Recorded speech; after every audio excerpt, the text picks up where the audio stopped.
Okay, so hello Dave. First question goes that do you recall when you heard metal music for the first time?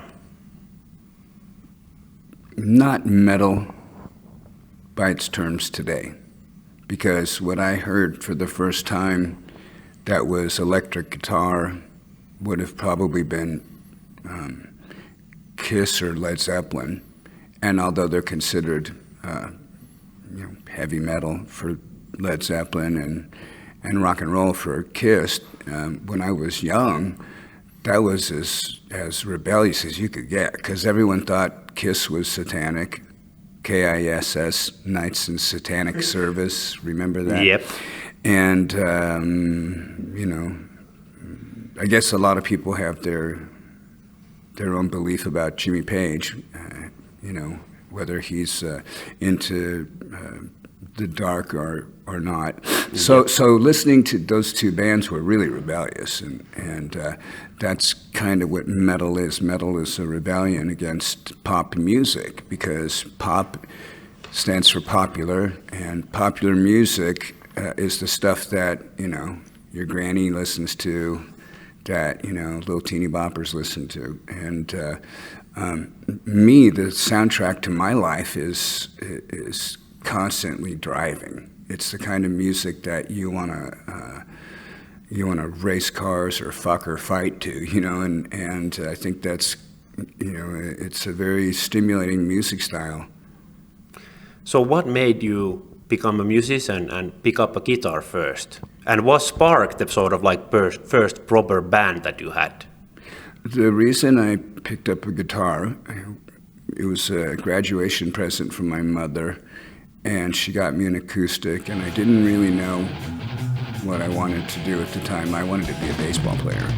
And I had the guitar, and I started learning. I had a little book that had some chords in it, and I learned those, but I didn't enjoy it very much because of how it hurt my fingertips.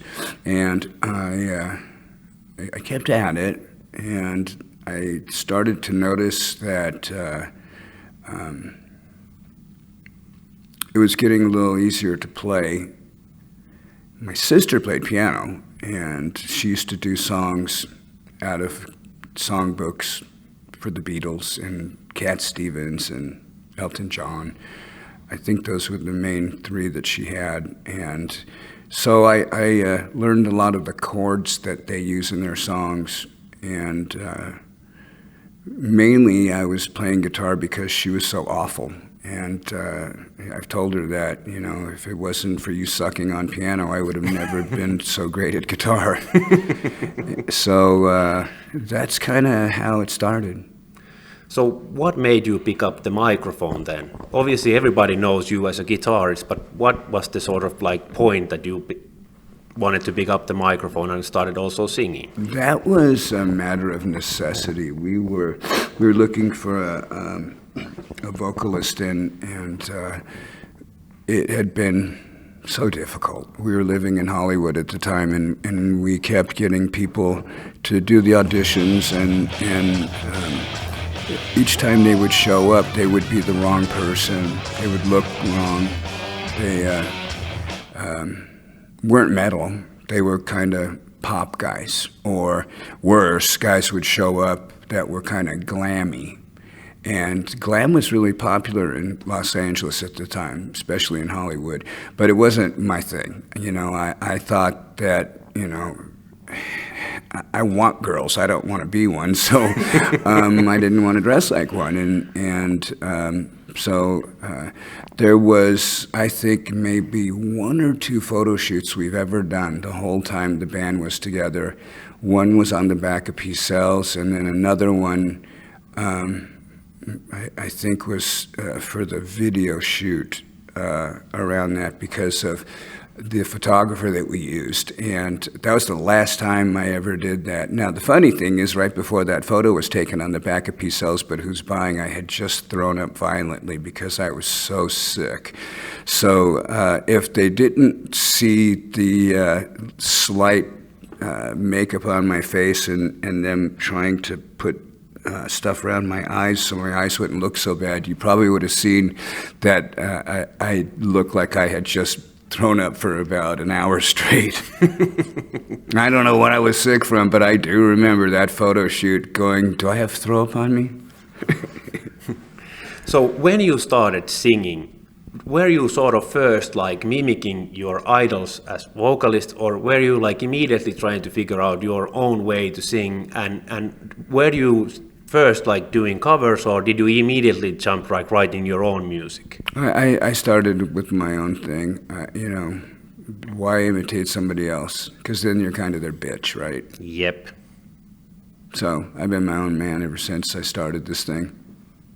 So what kind of like memories do you have when it comes to like the first proper tours that you did? Were you already ready as a vocalist then to do like many shows in a row? Did you have the stamina for that? To say up here in Finland or just in general? In general, the first tours that you did with Megadeth. Well, you know, I think opportunity doesn't come knocking twice, and you need to have your shit together and you need to be ready when it happens, because there's a saying about success is a little bit of luck and a lot of preparation, and you know, I think I don't know if that makes sense, but just, you know, being ready. So back in the early days, did you had some kind of like warm-up routine for your voice, and has that remained the same or changed through the years? Do you now warm up properly before the shows? Well, my warm-up in the past used to be, let's go. Old school way. Glug, then I would get out on the stage and it would be like, sing a song. Hey, fuck you, sing a song. Shut up, sing a song, do this kind of thing. Because, you know, we were all just having a great time. There wasn't barricades, you know. If people jumped up on the stage, they didn't try and steal your picks. They didn't try and mess with the people up there playing.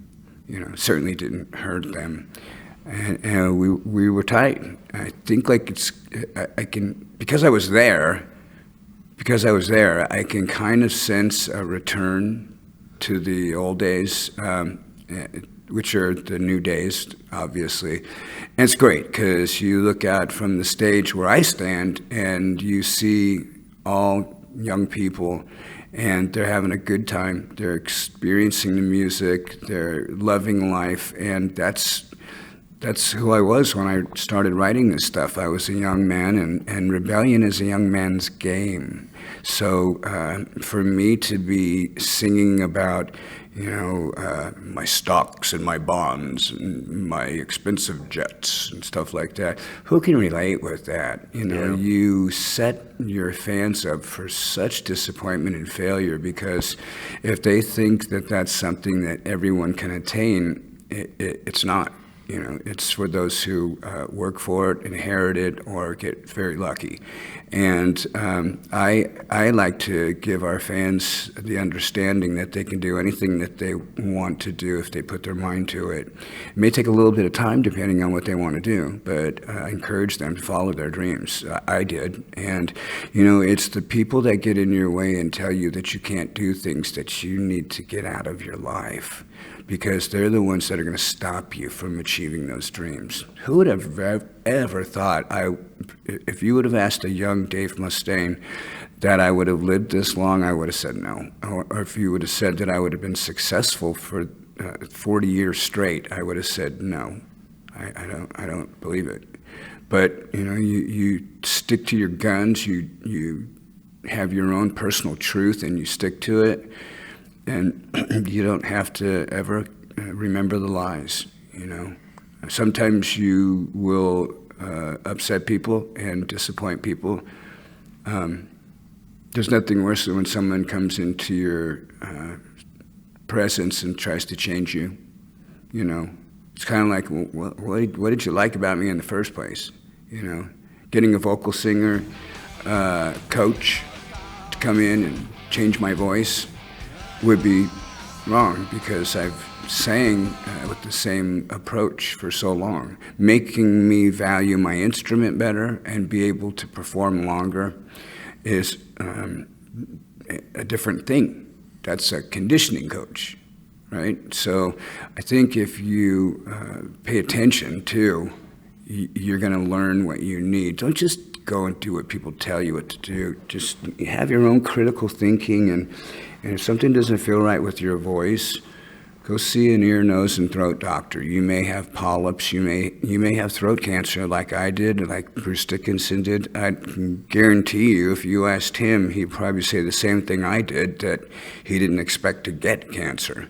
Yeah, for sure. I didn't expect to get cancer. So, but luckily that cancer was cured, and that happened like in 2019. So has that changed the way you prepare for the shows? Do you warm up now more, and did you had to like rebuild the voice again after the throat cancer? I apologize. You asked me that once before, and I didn't answer your question. The warm-up routine that we have right now is something that I've been doing for a while, just doing some scales before we go on stage.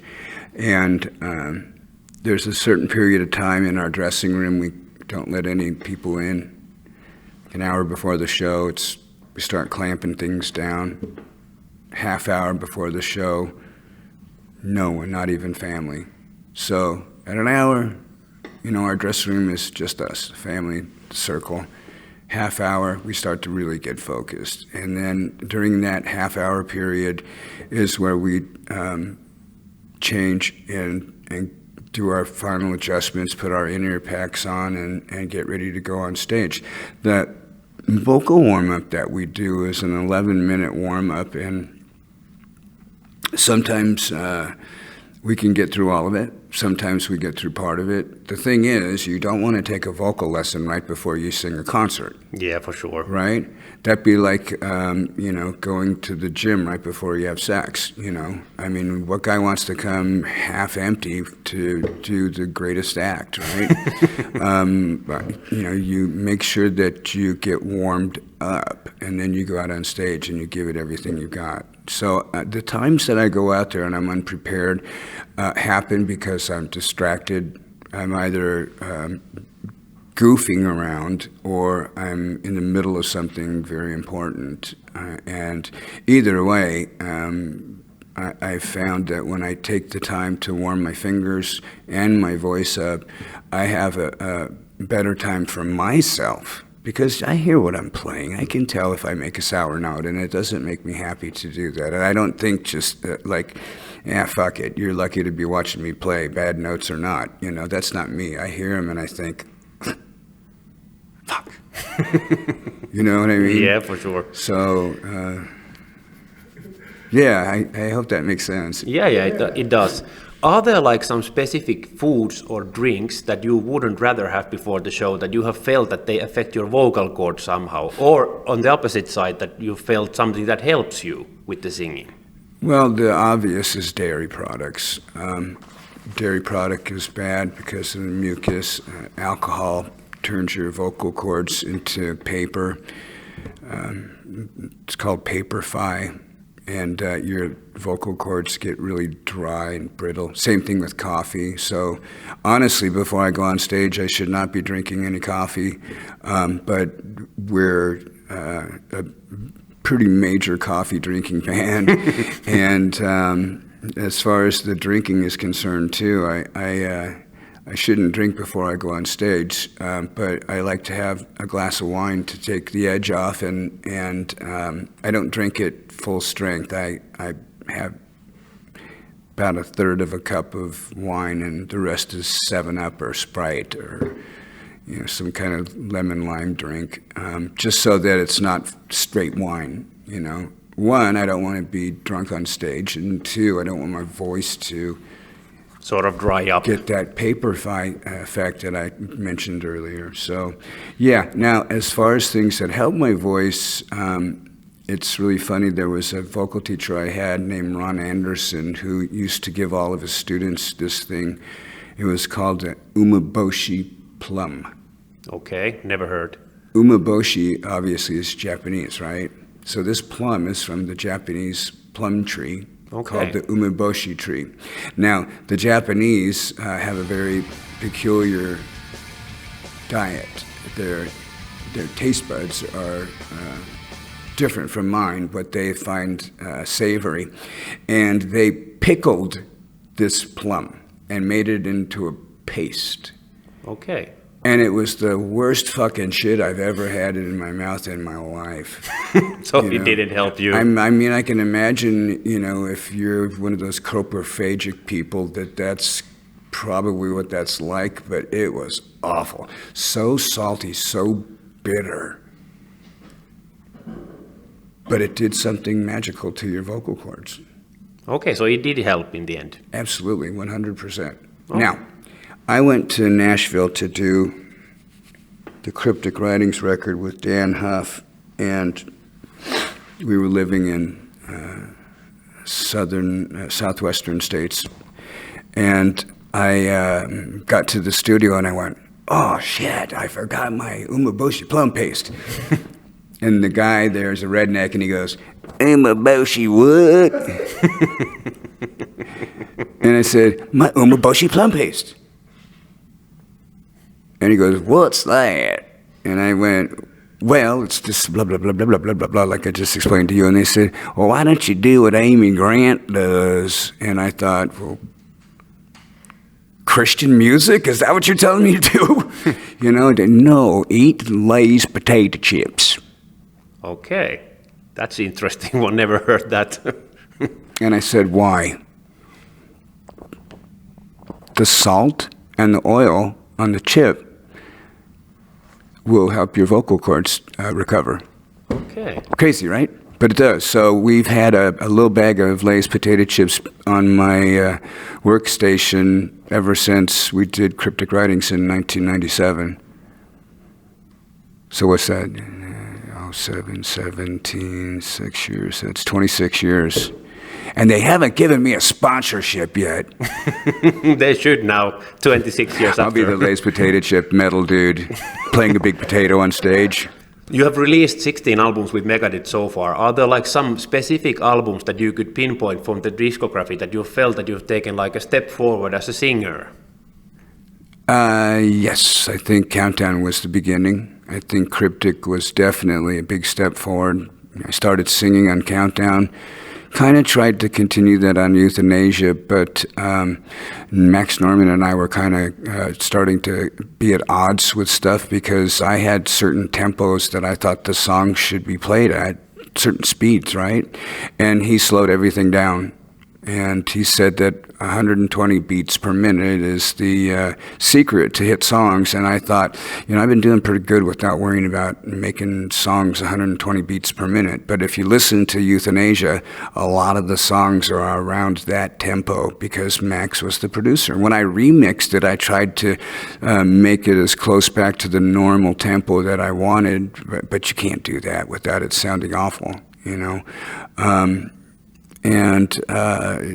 So I had a nice start with Max, and then it tailed off. So the latest Megadeth album obviously is The Sick, The Dying and The Dead. Are there like some new things vocally that you tried out on the latest album? There are actually the techniques that we did in singing, going back to a little higher range that we did. There were some parts where I was in character for some parts. There, have been songs in the past, like the beginning of My Kingdom, where I say my family's coat of arms motto, which is my strength comes from the Lord. And the motto in Old English Latin says auxilium meum et domino. And so I put my hands together and I went, auxilium meum et domino. And I tried to put a little bit of an English twang on it. And got into a character for that, and we tried to do that too in a couple places on the record. You know, Night Stalker was a fun song for us to do because we had several different character kind of roles in there. So was Mission to Mars. Mission to Mars, we had kind of a fun little twist where, you know, our space crew goes to Mars thinking that's the answer for us to go live on Mars now, which, you know, all the aerospace people are saying, right? And we get up there and this space crew sees something, they pick it up and it says, "Fuck Mars, we're going to Earth." And the guy goes, "Oh no." You know, so it's kind of like a TV show I saw when I was really young, and Earth had been invaded by Martians, and they brought down this book. It said How to Serve Man. And this one guy got the book and he was trying to translate it because it was in code. And at the end of the show, all of the humans are going up this ramp into the spaceship. And the guy's running, goes, wait, it says How to Serve Man, but it's a cookbook. Right? And I went, wow, that's a twist. That's a really great twist. For sure. And I was a little kid at the time, and I started to think about that twisted thinking, and I started to get into really interesting shows like Alfred Hitchcock, The Outer Limits, Twilight Zones, really, really advanced thinking for a child, you know, to be seeing these scenarios and going, what does that mean? You know, and that's kind of where my imagination grew its wings and started to really take off, was seeing stuff like that. That's what Mission to Mars is about. We go there, and if there's a new way, I'll be the first in line, but it clearly did not work in Mars. So now they went to Earth, and that didn't work, so now they're going to go back to Mars, you know? What kind of like memories do you have when it comes to like parents giving you feedback when they heard first time you singing? Well, my dad was already deceased by the time I had performed the first time. He may have heard me in church when I was going to Sunday school as a little boy, but it had no bearing on my adult voice. My mom was a Jehovah's Witness, so she basically had been conditioned by that religion to believe that I was pagan and that I was going to hell and that she shouldn't associate with me. And that if she did, this religion would ostracize her and do something called disfellowship. If it wasn't that bad, they disassociate you. Either way, they brand you and they shun you in this religion. You still have to go to church, but they shun you. Who wants to be part of that crap? Not me. Man, I'm going there for God, not for man. And so, you know, I don't really know how she felt about it. I know she was excited after a while. I was the black sheep in the family, and I was her failure until I became the greatest success our family's ever had. And I remember there were times my mom would do silly things to show her pride about being my mom. She would go to buy groceries and she'd write a check instead of pay cash or use a card, because she'd whip the checkbook open and she'd show my last name. And my last name is so identifiable. You know, I mean, there are no other Mustaines in the music business that I know besides my daughter. Yeah. And she's not even in the music business. She just sang. So that was one of the things that she enjoyed at the end of her life, was being able to come around full circle and say, that's my boy. So last question, any kind of like advice that you would like to give to a young metal vocalist who is just about to start their journey? Anything that pops up into your mind? Well, there's more than just anything. There's technique, there's preservation, there's education. You know, if you're going to be a vocalist and you're singing somebody else's lyrics, hey, no big deal. But if you're writing your own stuff, there's a movie called Purple Rain. That would be a good movie to watch, because it talks about Prince writing lyrics that only he understood. One scene in particular, he's in the club and the manager of the club comes up and says, "No one understands your music but yourself." right? I don't want to be that guy, because the whole thing about music is to give something to someone to carry with them as they go throughout life. A melody, a line, a lyric, a beat. And that's the key to life. Anyways, I think we're done. Thanks a lot, Dave, for this chat. Yeah, I wish we could talk longer. This has been fun.